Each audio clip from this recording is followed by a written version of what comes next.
Right now, Pittsburgh's best sports show is about to begin. Call us or tweet us. We've got things to talk about on the Nightly Sports Call. All right, thanks a lot, Ken, and thank you for tuning into the number one, wrong show. It's not the Allegheny Health Network Nightly Sports Call. It's not the number one Cochran Showdown. We're the Nightly Sports Call. Give me a call tonight, 412-575-2600 is the number. You can always tweet me at Richie Walsh, and we can talk a little bit about the Steelers. It's the bye week for the Steelers, bye week for the Pitt Panthers. Not a lot going on the south side right now.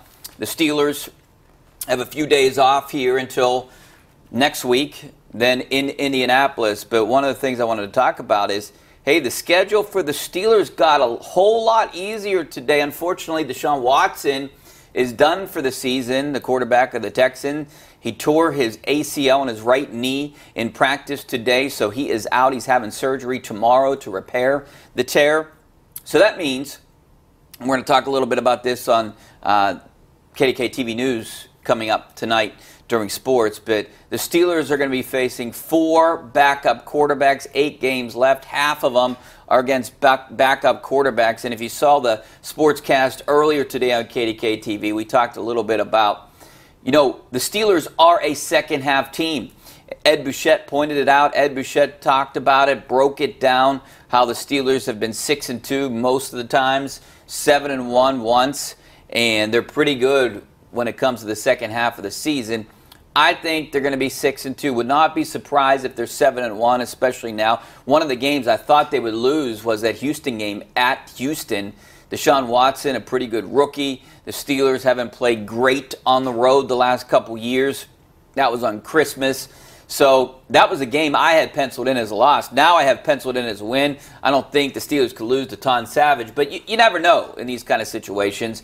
I think the Steelers potentially could lose at home against Tennessee. That's in 2 weeks or 3 weeks, depending on how you look at it, like a little over 2 weeks. That game's at home against Marcus Mariota, but the Steelers are really good at home. They have a good offense, a good run game. They can put up some points.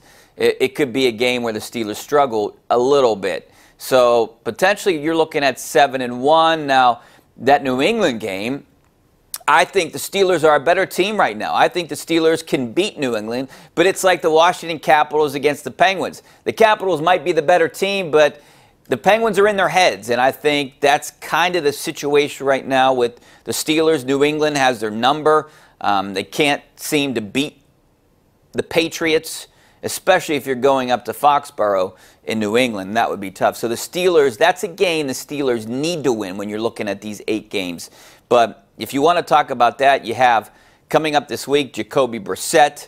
Then Marcus Mariota is one of the starters that they'll see. But then you have Brett Hundley, no Aaron Rodgers. And then you'll face guys like Andy Dalton, Joe Flacco. Those are quarterbacks I've never been impressed with. Yeah, you know, Joe Flacco has beat the Steelers before, but he's not a top-tier guy. He's not even a middle-tier quarterback, in my opinion. Same with Andy Dalton. They make a lot of money. They got big contracts, but you know, that's because just the quarterback market isn't great right now. And then after that, you're looking at now Deshaun Watson's back up, which is Tom Savage, and they just signed or going to sign Matt McGloin, the former Penn State quarterback. And then at the end of the year, just put a bunch of question marks because who knows who the Browns are going to have as their quarterbacks. Deshaun Watson, Cody Kessler, Kevin Hogan. Insert name here as the Browns quarterback. So potentially it's an advantage for the Steelers because those are all 4 games now that they should win. Now if you win 2 of the next, well, you should win. You're going to be favored and probably you're going to be favored. When you're looking at this schedule right now, I think the Steelers are going to be favored in every one of these games, even that New England game, especially because it's home. So I'd like to hear what you guys think about the Steelers' upcoming schedule and how it favors the Steelers. Right now, when you look at the Steelers, they're the #1 seed.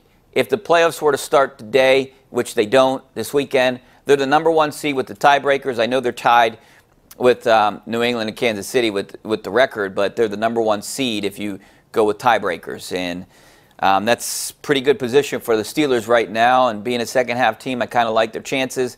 I personally think they're going to go 6-2 down the stretch. I would put them at 12-4. I don't know if that's good enough for a first overall seed, but potentially a first-round bye.